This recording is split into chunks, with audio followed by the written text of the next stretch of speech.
안녕하십니까. 즐거운 한국사 시간입니다. 여러분들 이제 원격 수업이 이제 계속 진행되고 있습니다. 원격 수업이 등교 수업하고 계속 병행되는 가운데 이제 여러분들 이제 어느 정도 적응이 됐을 거라고 생각합니다. 그래서 이제 선생님 수업 방식과 다른 선생님들 수업 방식이 있겠지만은 이제 수업 방식들이 어느 정도 적응되고 정착이 되고 있으니까는 조금 잘 따라오시면 좋을 것 같고, 그때그때. 그 다음에 화질 문제가 항상 계속 여러분들 민원이 있었는데, 더 이상 뭐 이렇게 더 좋게는 할 수 없고, 제가 최대한 여러분들한테 잘 맞춰보도록 이렇게 맞춰놨는데, 잘 나오길 바랍니다, 사실. 그래서 뭐, 화질 문제 화질 어쨌든 이제 많이 안 나오더라도 제가 더 잘 나오는 부분으로 이제 잘 제공하려고 노력할 테니까는 수업에 집중해서 잘 들어주시기 바랍니다. 네, 저번 시간에는 우리가 고대 시대, 고대 사회 종교와 사상 했었죠. 문화 파트라고 해가지고 이 부분의 내용과 그 다음에 중요한 거는 그림 자료 잘 알아두셔야 된다고 말했습니다. 그래서 각 종교별로 뭐 불교, 도교, 뭐 유학 이렇게 잘 정리해가지고 아시면 좋을 것 같고, 오늘은 그 34페이지 내용, 우리가 중간에 때 통일신라 말기 혼란과 후삼국 성립 여기 내용은 안 했죠. 그래서 여기 내용을 하고 이제 고려로 이제 고려까지 이제 하도록 하겠습니다. 이제 오늘 목표는 38페이지까지입니다. 그래서 여기 내용 이제 같이 잘 따라와 보도록 합시다. 준비되셨죠? 그래서 34페이지 바로 보도록 하겠습니다. 34페이지 지금 보면은 통일신라 말기 지금 내용이 나옵니다. 사실 여기가 이제 문화 파트에 나오는 건 조금 안 맞긴 한데, 앞에 이제 정치 파트 내용에 맞긴 한데 뭐 왜 그런지 모르겠어요. 어쨌든 여기 내용 설명을 빨리 하고 이제 고려 넘어갈게요. 이제 통일신라 말기 우선 가봅시다. 통일신라 이제 하대라고도 하는데, 이제 이 통일신라 말기에는 중앙과 지방을 이제 나눠서 이제 당시 어떤 상황이 있었는지를 이제 살펴보겠습니다. 중앙에서는 이제 진골 귀족들이 서로 왕을 차지하기 위해서 왕위 쟁탈전을 벌입니다. 다 김씨잖아요. 다 경주 김씨. 그래서 왕위 쟁탈전을 계속 벌이는데, 이 왕위 쟁탈전을 통해서 이제 진골 귀족들이 분열을 하게 됩니다. 그래서 왕권은 당연히 낮아질 수밖에 없고, 왜냐하면 왕의 권위가 떨어지잖아요. 누구나 다 왕을 하려고 하기 때문에. 그래서 왕의 권위는 떨어지고, 그 다음에 지방 세력들, 오히려 이제 중앙으로부터 지방 통제력이 떨어지니까는 지방 세력들이 이제 점점 세력이 커지는 시기가 바로 이 시기입니다. 그래서 이 왕위 쟁탈전의 대표적인 케이스가 장보고의 난, 그 다음에 김원창의 난이 있을 것 같습니다. 장보고는 여러분 아시죠? 우리 해신으로 아는 장보고.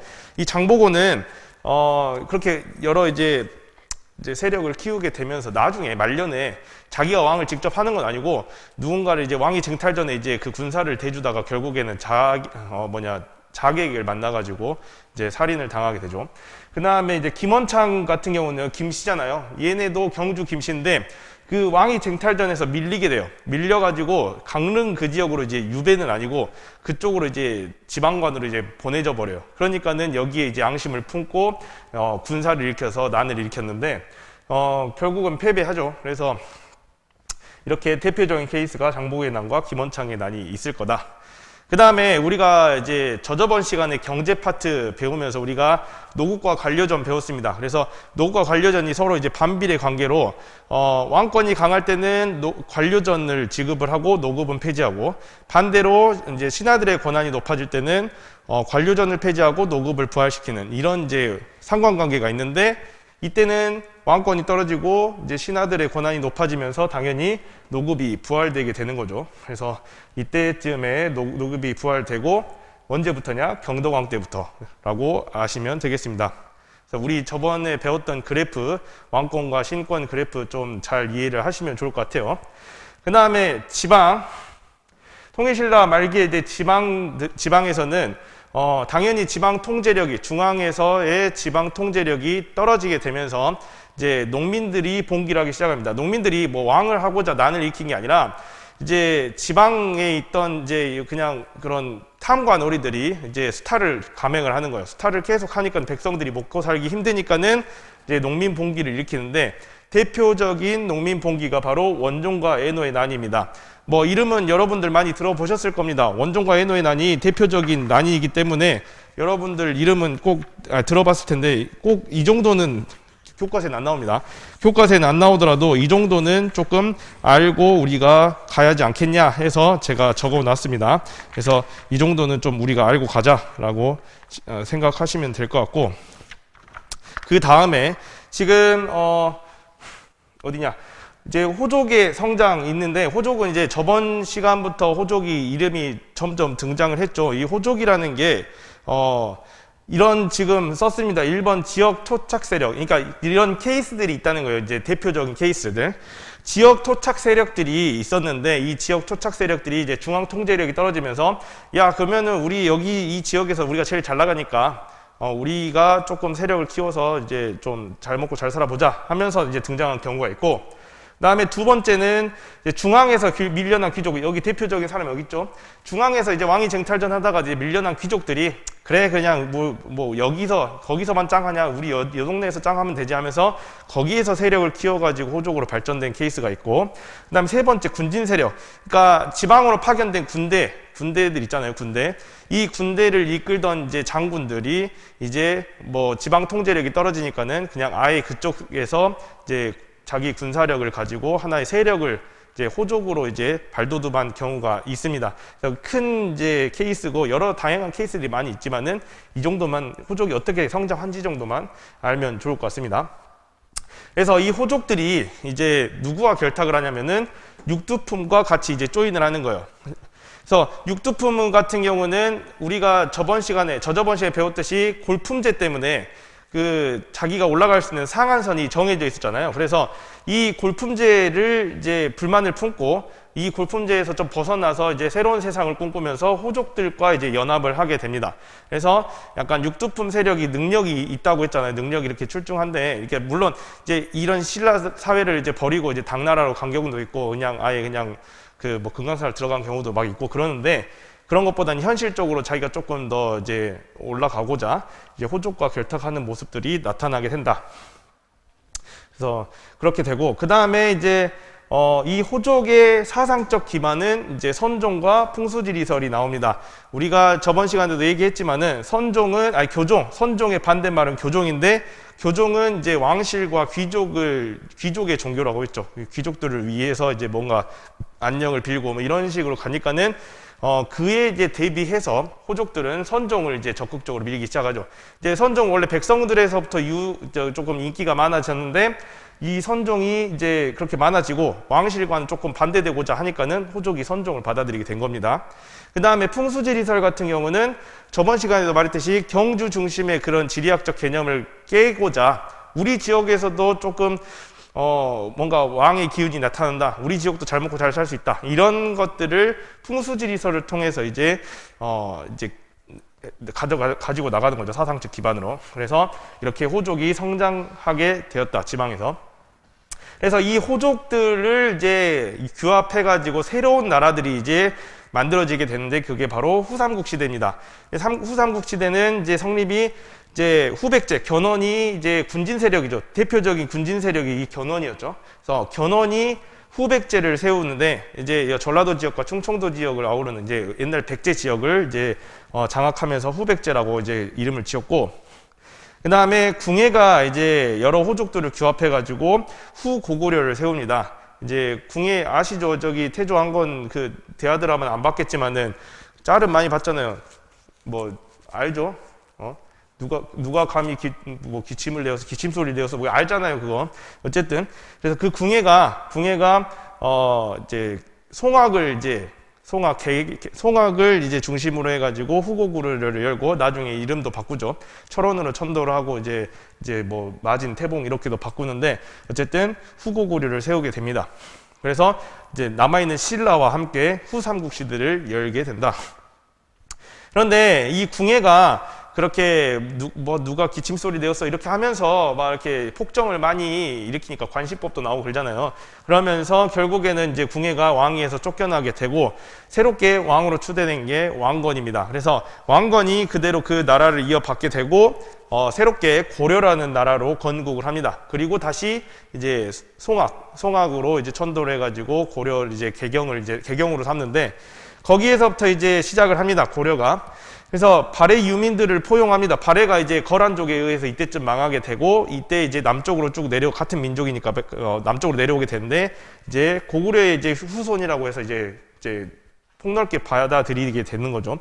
그 다음에 신라 같은 경우도 조금 유화 정책을 통해서 신라에게 되게 잘해주고, 그러니까는 결국에는 신라가 이제 경순왕 때 항복을 이제 하게 되면서 신라 땅을 고려가 편입하게 되었다.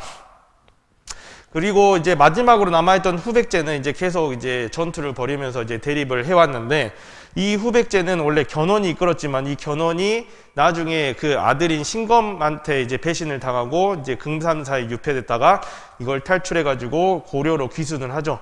그래가지고 이제 결국 신검이 이끄는, 아들 신검이 이끄는 후백제군을 이제 결국 괴멸시키고 후백제를 멸망시킵니다. 그래가지고 이제 결국에는 고려가 후삼국을 통일해서 이제 다시 한번 재통일을 이루게 된다. 이렇게 이제 뭐 통일 과정들이 이렇게 나옵니다. 뭐 통일 과정을 묻는 모의고사 문제 같은 건 안 나오는데, 그래도 이제 배경 삼아서 당연히 알고 계시면 좋을 것 같습니다. 그래서 이렇게 통일신라 말기에서 이제 혼란스러운 상황과 그 다음에 호족이 나오게 되고, 거기에서 후삼국이 나왔다가 결국에는 고려로 이제 다시 통일되는 모습까지 살펴보았습니다. 그래서 교과서 36페이지부터 이제 다시 고려 통치체제, 고려 왕권부터 이제 다시 보도록 하겠습니다.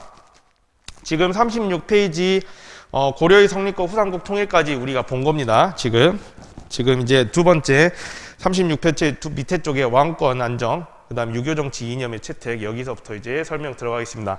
지금 필기가 좀 많죠. 오늘 필기가 많은데, 원래는 내용이 여기도 엄청 많습니다. 원래는 여러분들 이제 오늘 수업하다 보면은 저거 말고도 더 있었던 것 같은데 라는 생각 많이 들 겁니다. 근데 이번에 교과서가 이제 개편이 되면서 되게 많이 줄었습니다. 그래서 교과서에 나와 있는 것 중심으로, 그리고 조금 더 추가하긴 했지만은 이거는 그래도 알아야만 하는 거 한두 개만 추가를 했습니다. 그래서 여기 이제 관리 임용제도까지 하고, 여기서 끝나면 또 아쉽죠. 여기 지방행정조직까지 필기 내용이 있습니다. 그래서 지금 교과서 상으로는 지금 38페이지까지 7페이지 다 하고 8페이지까지 지금 나갈 겁니다. 36페이지 아래에 봅시다. 고려 왕권의 발전. 그래서 우리가 이 고려 초반에, 우리가 고려 파트 초반에서 나오는 내용이 왕들에 대한 내용, 그 다음에 이제 통치체제, 중앙이랑 지방 통치체제, 그 다음에 뭐 교육제도, 뭐 이렇게 등용제도, 관리 등용제도, 뭐 이런 것들 제도적으로 이렇게 나옵니다. 그래서 오늘은 이제 그 제도까지, 제도 정비까지 오늘 살펴볼 건데, 우선 왕부터 봅시다. 왕은 세 왕만 알면 됩니다. 고려시대 왕. 물론 뒤에 공민왕도 있죠. 근데 이제 대표적으로 나오는 왕이 이 세 명만 이제 나오는데, 태조 때는 이제 태조 왕건 말하는 거예요. 태조 때는 이제 호족 통합 정책을 실시합니다. 물론 이거 말고도 이제 뭐 백성 안정을 위한 여러 가지 이제 안정책이라든지 아니면 북진 정책 이런 것들도 많이 있지만은 뭐 교과서에 이것밖에 없어서 이제 이것만 했습니다. 그래서 여기 호족 통합 정책. 호족 통합책은 이제 포용과 견제, 그러니까는 이제 당근과 채찍을 같이 동시에 쓴다라고 생각하면 됩니다. 그래서 호족을 포용하는 정책으로는 결혼 정책과 사성 정책이 있습니다. 그래서 결혼 정책은 누구랑 누가 결혼하는 거예요?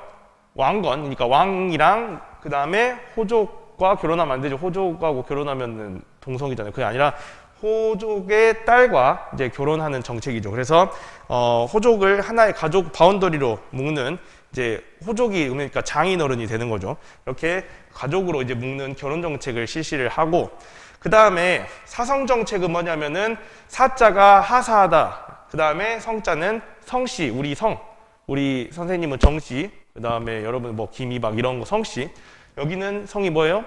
왕시성, 왕건이잖아요. 그래서 왕시성을 하사하는 정책을 이제 하게 됩니다. 그래서 뭐 조금 공을 세운 공신들이나 조금 유력 그 호족들에게 왕시성을 하사해서 이것도 하나의 한 바운더리로 왕실로 이제 묶는 거죠. 한 가족으로 거의 비슷한 뉘앙스로 진행이 된다. 그래서 하나로 이제 융합하려고 하는 정책을 이 두 가지 정책으로 실시를 한다. 그 다음에 당근을 줬으면 채찍도 좀 있어야겠죠. 풀어주면 또 날고 기니까. 견제는 이제 견제책으로는 기인제도하고 사신관제도가 있습니다. 기인제도는 뭐예요? 기인제도는 인질제도입니다. 그러니까 누구를 인질로 삼아요?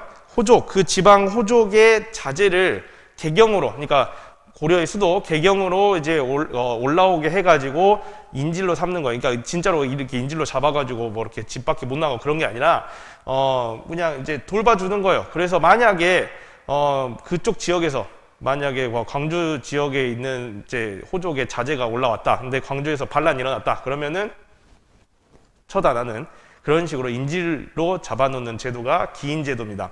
그 다음에 사신관제도는 뭐냐면은 여러분들 이걸 조금 헷갈려요. 이걸 물론 사신관제도가 뭐냐라고 묻는 질문을 뭐 이렇게 다이렉트로 하진 않지만은 조금 이해를 좀 하셔야 될 필요가 있습니다. 사신관제도는 뭐냐면은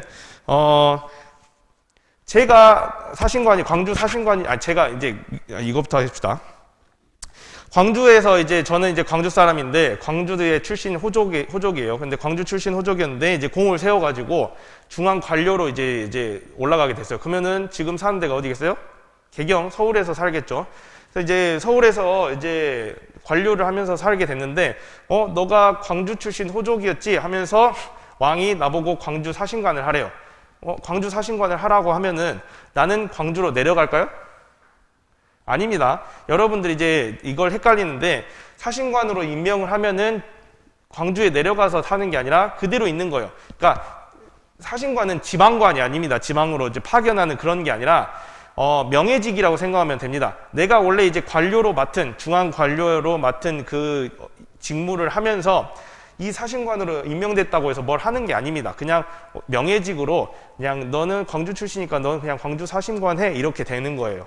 근데 이걸 왜 하냐면은 만약에 너가 거기에서 너가 어쨌든 광주 출신 호족이니까는 연락 좀 이렇게 해가지고 광주에서 별일이 없이 너가 좀 어느 정도 컨트롤을 해라 라고 하는 거예요. 근데 만약에 거기에서 반란을 일으키거나 뭔가 문제가 생기면은 너도 책임이 있다. 사실 그러잖아요. 저는 이제 지금 서울에서 열심히 일을 하고 있는데 광주에서 반란 일으킨 건 나랑 상관없을 수도 있잖아요. 근데 없는데 너까지 사신관이니까 너까지 책임을 져라. 연대 책임 제도라고 생각하면 됩니다. 그래서 사신관은 그 지역으로 파견되는 게 아니라 거기 그대로 있는데 명예직이라고 생각하시면 됩니다. 그래서 사신관 제도랑 기인 제도 어떻게 보면 똑같이 인질이죠. 똑같이 인질로 잡아놓는 거랑 비슷하다고 생각하면 돼요. 그래서 이렇게 두 개를 통해서 호족을 견제하게 됐다. 그래서 당금과 채찍을 동시에 병행하는 호족 통합 정책을 실시했다. 그 다음에 여기 사실 이것보다 더 많습니다. 아까 제가 말했지만은 농민 안정책이라든지 그 다음에 북진 정책이라든지 태조가 한 일이 많은데 이게 다 생략됐어요. 그래서 그렇지만은 우리가 그나마 알아야 될 거는 태조하면 알아야 될 거는 훈요 10조 정도는 알고 있어야겠죠. 훈요 10조를 통해서 이제 역대 이제 다음 왕들 이제 그 뒤로 이제 왕들에게 조언을 하는 거예요. 이렇게 왕으로서 이제 나라를 통치하려면은 이런 것들을 지켜야 되고, 뭐를 이제 중요시해야 되고, 이런 것들을 이제 조언을 한 게 10가지가 있었다는 게 훈요 10조라는 거예요. 이 정도는 알고 있어라 하면 좋을 것 같습니다. 훈요 10조 알고 있으면 될 것 같고, 넘어가서 광종 봅시다. 광종 하면 키워드는 왕권 강화입니다. 왕권 강화. 여러 이제 시대마다 뭐 조선 시대든지 삼국 시대든지 이제 왕권을 강화하기 위해서 노력한 왕들이 많이 있습니다. 근데 고려하면은 왕권 강화는 바로 광종입니다. 광종. 그래서 왕권 강화 바로 이제 연결이 되어야죠, 머릿속에서. 그래서 이 광종은 왕권 강화를 위해서 노비안건법을 실시를 합니다. 그래서 맨 처음에 한 게 노비안건법인데 뭐죠? 노비를 풀어주는 제도인데 노비를 아무나 풀어주는 게 아니라 뭔가 억울하게 노비가 된 사람, 원래 노비가 아니었는데 노비가 된 사람들을 풀어주는 제도가 노비안건법입니다. 이걸 왜 했냐면은 당연히 노비가 이제 일반 백성이 지금 노비가 됐다는 소리 아니에요. 근데 이게 일반 백성이 줄어들면 줄어들수록 어때요? 그만큼 세금 거둘 대상이 줄어드는 거죠. 그러면은 세금을 적게 거둘수록 왕권은 떨어지겠죠. 당연히 나라가 걷는 거잖아요. 세금은. 그러니까는 노비안건법을 통해서 그렇게 일반 백성이 이제 노비 되는 걸 막고 더 풀어주는 겁니다. 그래서 이제 뭐 국가 재정에도 확충에도 기여를 하게 되는데, 그것보다도 지금 공신 세력들, 그러니까 좀 잘 나가는 유력 세력들이 이렇게 뭐 만약에 노비가 되는 방법 우리가 봤었죠. 노비가 뭐 잘못됐다. 그러니까 뭔가 빚을 안 갚았다. 세금을 안 냈다. 이러면 노비로 전락할 수 있는데 이런 사람들이 이제 이런 노비들이 대체로 공신 세력 밑으로 들어가니까는 신하들의 권한이 계속 강해지는 거예요. 근데 얘네들이 그냥 노비로 들어가서 일만 하는 게 아니라 군사력, 사병으로도 이제 기용이 되는 겁니다. 그러니까는 계속 지금 노비가 많으면 많아질수록 왕권은 떨어지고 신하들의 권한은 높아지겠죠. 그러니까 이거를 막기 위해서 노비 안건법을 실시를 한 겁니다. 그래서 불쌍하게, 그러니까 뭔가 억울하게 노비가 된 사람들을 다 일반 백성으로 다 풀어주는 제도를 시행해서 공신 세력들의 경제력과 군사력을 약화시키는 효과를 거두었다. 이해되시죠?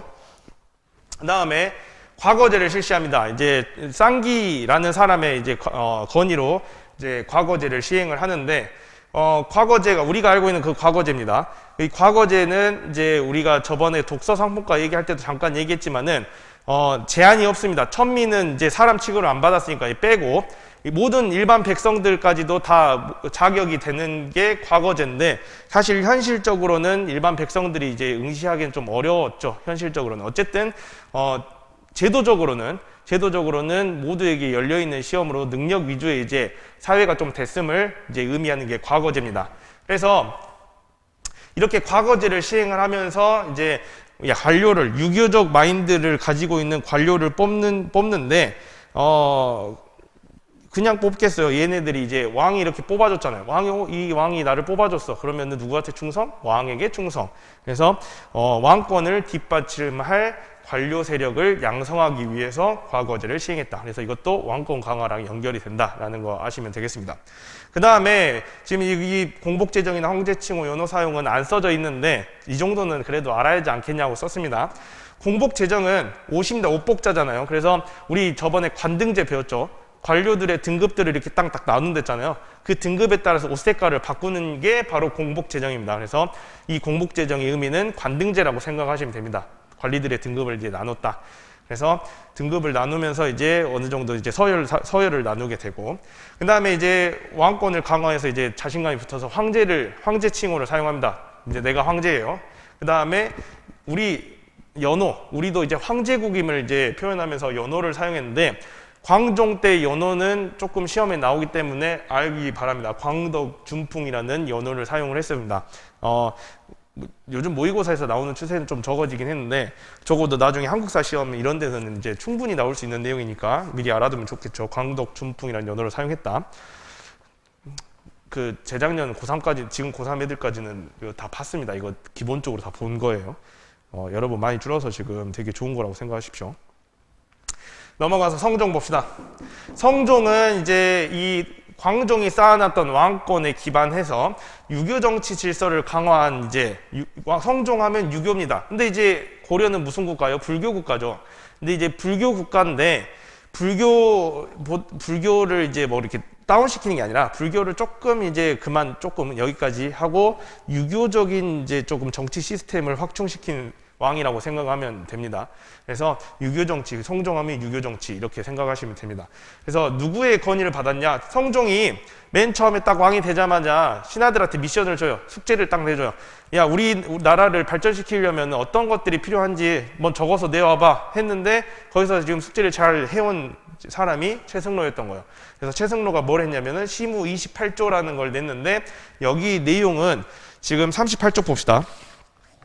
교과서 38쪽에 자료 2번 보면은 시무 28조 나왔죠. 자료 1번은 이제 노비안건법에 대한 내용 나오고, 그 다음에 자료 2번은 이제 시무 28조 이제 대표로 나오는 게 4개 나오죠. 조항이. 4개 조항이 나오는데 7조를 보면은 지방관을 파견하자 뭐 이런 내용 나오고, 그 다음에 9조는 이제 너무 사치를 막 이렇게 하지 말자 이런 내용 나오고, 그 다음에 13조는 이제 연등회나 팔관회, 그러니까 불교 행사죠. 이거는 원래 연등회나 팔관회를 이제 이렇게 주기적으로 정기적으로 하는데 이게 너무 백성들한테 부담이 되니까는 좀 조금 줄여서 백성들의 수고를 덜어주자라는 내용. 그다음에 14조는 뭔가 왕의 이제 태도, 와대 임금의 몸가짐 이런 것들을 말하면서 이제 어떻게 정치를 끌어나가야 될지를 이제 건의를 한 겁니다. 그래서 이런 것들 이거 말고도 여러 가지 좀 이제 유명한 것들 조항이 나오긴 하는데 어쨌든 최승로가 하고자 하는 거는 좀 이게 좀 바로 잡자. 유교 정치 시스템을 좀 바로 잡자. 유교 정치 시스템으로 정치를 좀 바로 잡자라는 내용. 유교를 좀 진흥시키고 그다음에 불교 행사는 조금 억제시켜 가지고 어느 정도 이제 백성들도 안정화시키는 모습을 보이자라는 내용이 여기에 달려 있습니다. 그래서 최승로의 시무 28조는 여러분도 많이 들어봤을 겁니다. 우리 저번 시간에 배웠던 최치원하고 헷갈리면 안 돼요. 똑같이 최씨라고.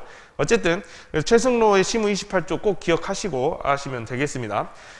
넘어가서 이제 성종 때 여기 또 내용 안 나옵니다. 교과서에 안 나오지만은 이제 중앙통치체제 아까 말했죠. 최승로가 지방관 파견해라 뭐 이런 것도 해가지고 중앙통치체제를 정비합니다. 저런 중앙행정기구 좀 이따 배울 건데 정비하고 그 다음에 12목을 설치를 합니다. 지방의 주요 거점에다 12목을 설치해서 여기에다가 지방관을 파견한다. 그래서 그때 파견한 지방관을 목사라고 하는데 뭐 어쨌든 지방관을 이때 파견하고 어쨌든 이럴 때 정치 시스템을 이제 우리가 이제 배울 정치 시스템을 완벽하게 딱 구축한 왕이 바로 성종이다.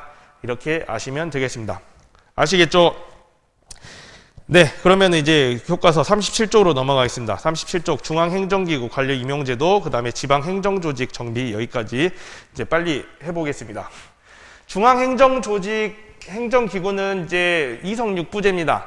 이성육부제 어디서 많이 들어본 거 같죠? 당의 삼성육부제의 영향을 받은 거다. 우리 삼성육부제 영향 받은 데가 또 어디 있었죠?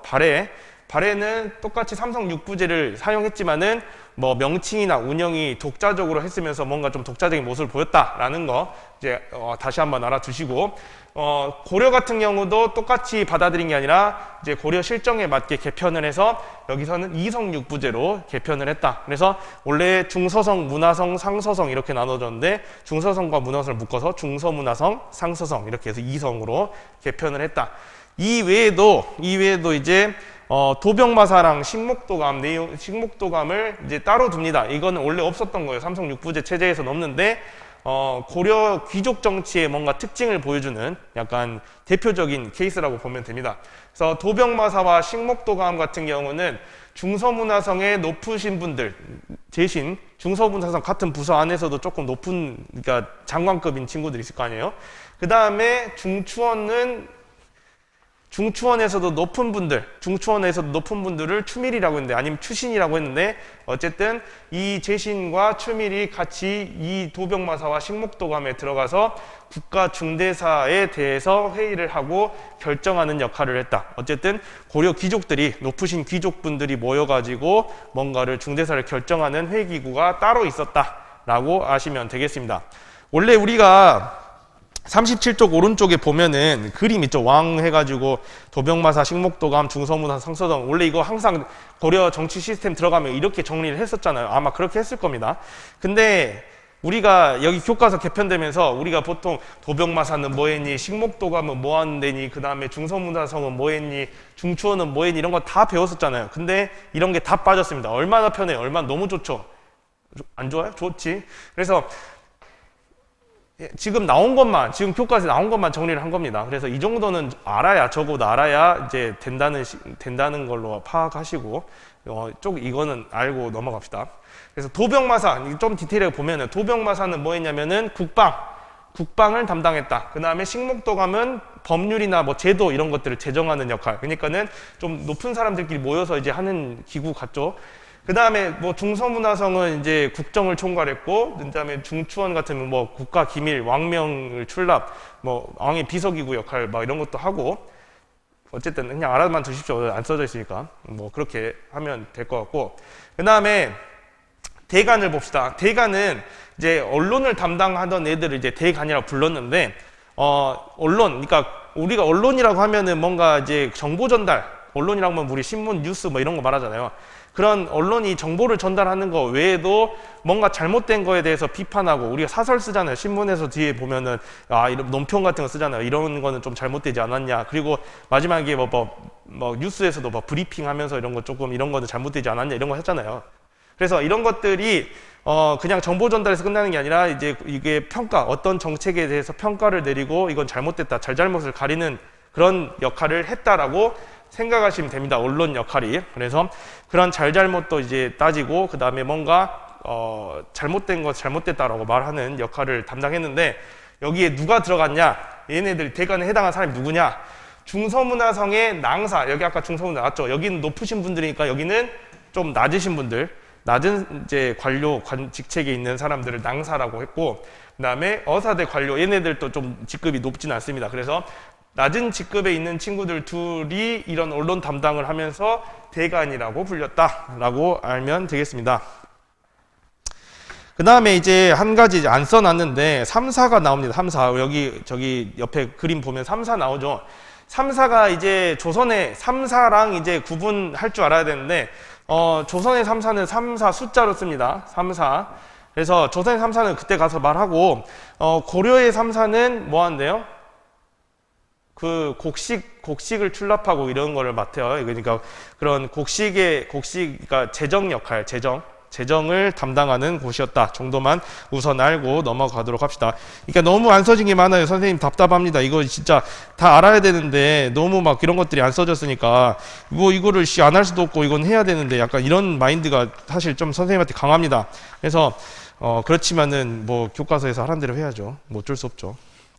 그래서 그 정도만 회계 3사는 회계 역할을 맡았다. 재정, 회계 역할을 맡았다 정도만 알면 될 것 같고 중서문화성 이렇게 낭사와 재신으로 나눠졌다. 그리고 도병마사 식목도가 대간 이렇게 아시면 될 것 같아요. 제가 더 설명하고 싶은데 혹시 이제 보충 듣는 친구들한테는 제가 설명할 거예요. 근데 이게 어쨌든 넘어갑시다. 네. 넘어갈게요. 그 다음에 관리 임용제도 봅시다. 관리 임용제도는 이제 관리를 등용시키는 이제 편발하는 제도라고 생각하면 되는데 크게 두 가지로 나뉩니다. 과거랑 음서. 과거제도와 음서제도로 나눕니다. 과거제도는 아까 말했죠. 과거제도. 여기 아까 이제 황종 때 과거제도 시행하는 거 말했는데 어쨌든 시험 봐서 사람 뽑는 겁니다. 근데 이 시험으로 이제 뽑는 게 과가 세 개입니다. 문과, 잡과, 승과 이렇게 뽑습니다. 근데 이제 문과 같은 경우는 이제 일반 신하들, 문신 관료들을 뽑는 시험이고 잡과는 기술관, 그 다음에 승과는 승관이라고 했는데 승려들 중에서 관리로 관리 역할을 할 사람, 관리 일을 하는 승려를 뽑는 게 승과라고 생각하시면 됩니다. 근데 이 문과에서는 또 나눠서서 재술과와 명경과로 나눠졌는데 재술과는 논술시험, 뭔가에 대해서 논술해봐라. 명경과는 유학경전을 외워서 써봐라. 이런 것들 이게 구분이 된다 정도만 하시면 되는데 이제 고려시대의 과거제 특징은 제가 안 썼지만은 무과가 없죠. 무과. 그러니까 무신 관료를 뽑는 제도가 없습니다. 그러니까는 무신들이 좀 차별을 받는 게 나오고 그게 나중에 무신정변으로 이어진다. 뭐 그 정도로만 하시면 될 것 같습니다. 무과가 없다라는 게 특징. 조선시대는 있어요. 그 다음에 음서제도 봅시다. 음서제도는 공신이나 5품 이상의 고위 관료의 자손이 혜택을 받는 겁니다. 그러니까 어떤 혜택? 시험을 안 보고 그냥 프리패스로 이제 관직에 오르는 이제 제도가 음서제도인데 공신 같은 경우는 이제 당연히 공이 높으니까 이제 가능한 거고 5품 이상 관리면은 높은 이제 고위 관료들인데 5품은 사실 그래도 조금 더 범위가 넓습니다. 어쨌든 5품 안에만 들면은 자기의 아들은 관리에 그냥 프리패스에서 과거 안 보고 들어갈 수 있다라는 제도가 음서인데 물론 이제 그런 건 있습니다. 자기가 음서로 들어가는 것보다 과거로 들어가는 게 인정도 받으니까는 조금 더 높은 직책에 빨리 올라가려면은 과거를 통해서 가는 경우도 있었긴 합니다. 교과서에도 그렇게 적혀 있어요. 근데 그런 것도 있었지만 여러분들은 어떤 거 선택할래요? 만약에 자기가 5품 이상의 관료다, 아빠가.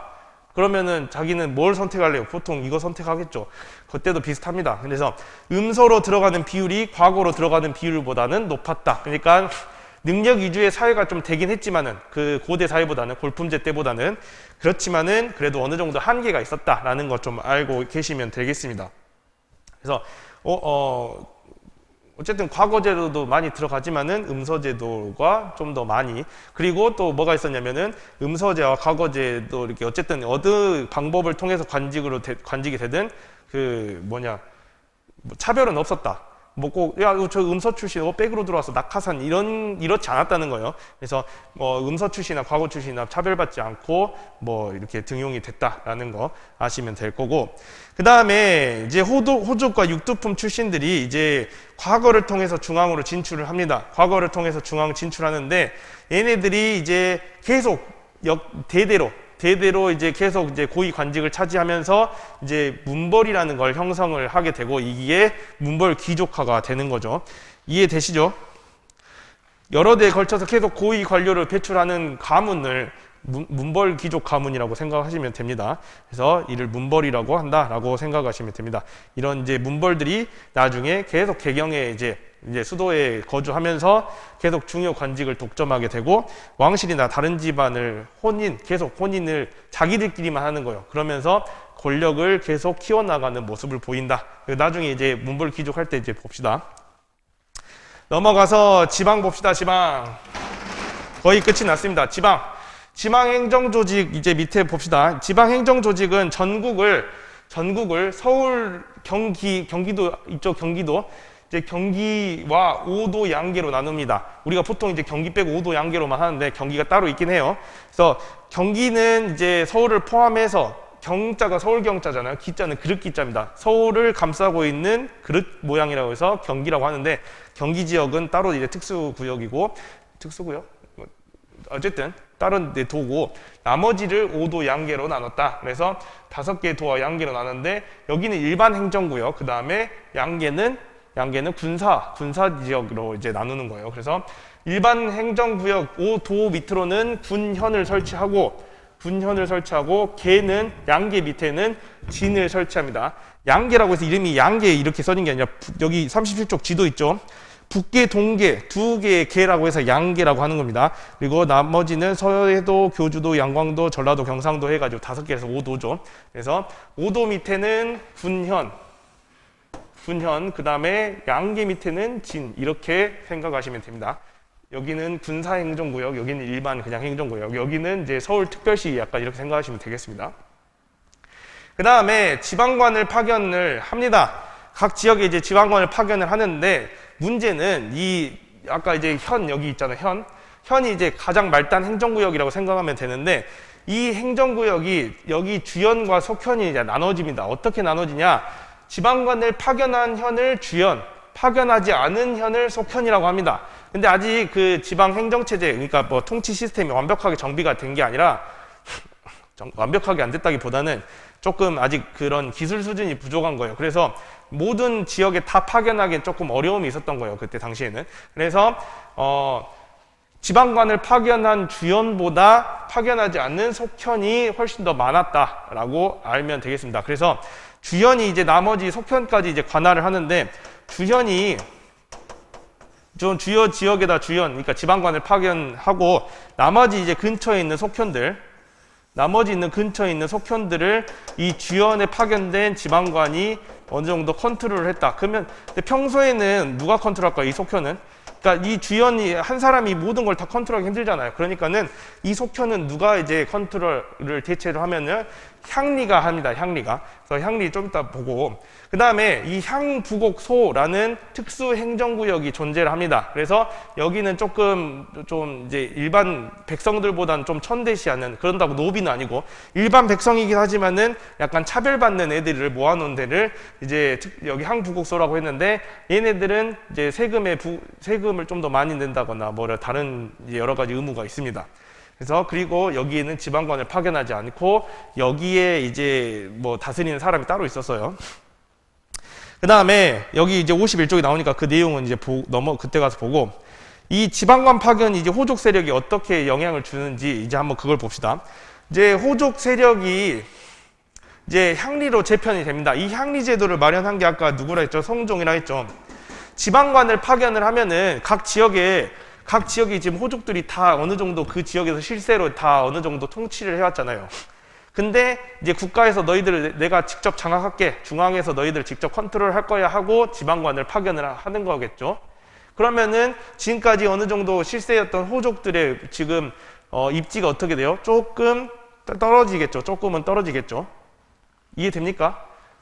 지방관을 국가에서 이렇게 파견하면은 호족이 더 위에 있으면 지방관을 파견할 이유가 없잖아요. 그러니까는 지방관이 파견되는 순간 호족은 조금 그 지방관보다는 밑으로 이제 갈 수밖에 없다는 거예요. 그래서 이 호족들은 지방관보다 아래로 이제 재편이 되게 되면서 이름을 향리라고 이제 하는데, 얘네들을 완전 딱 이게 눌러버리고 다운시키면은 엄청 막 반발 일으키고 난리일 거 아니에요. 반란 일으키고 그럴 거 아니에요. 그러니까는 어느 정도 일정한 영향력은 유지하고 거기서 행정실무를 담당을 합니다.